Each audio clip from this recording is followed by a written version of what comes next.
Alright, so here's how to strum the chords for this one.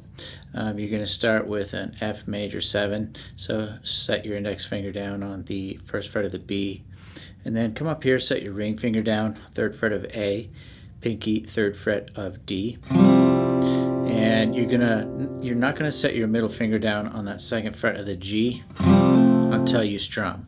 So you'll strum, and you're going to strum down twice.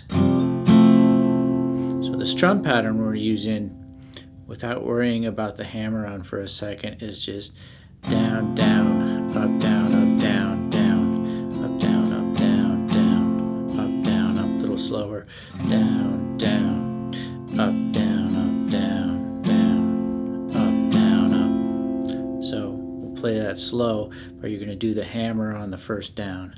Down, down, up, down, up, down, down.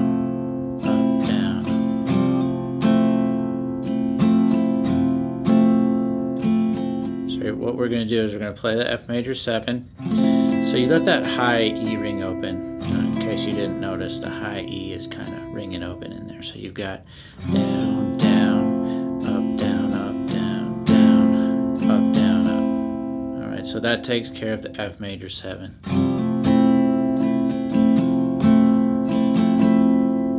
Then we're going to go to the A minor, so leave your index finger where it is, set your middle finger down, 2nd fret of the D, ring finger 2nd fret of the G. You're going to do the strum pattern once, down, down, up, down, up. Then you're going to go to E minor, so you just jump your middle finger and ring finger up and let your index finger off. So your middle finger 2nd fret of A, ring finger 2nd fret of D.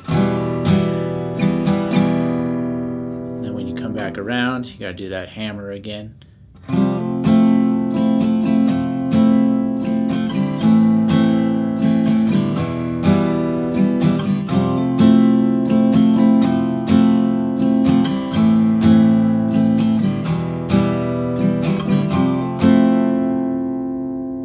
Alright, so I hope that was helpful. Go ahead, hit the like and subscribe, and I'll see you on the next video.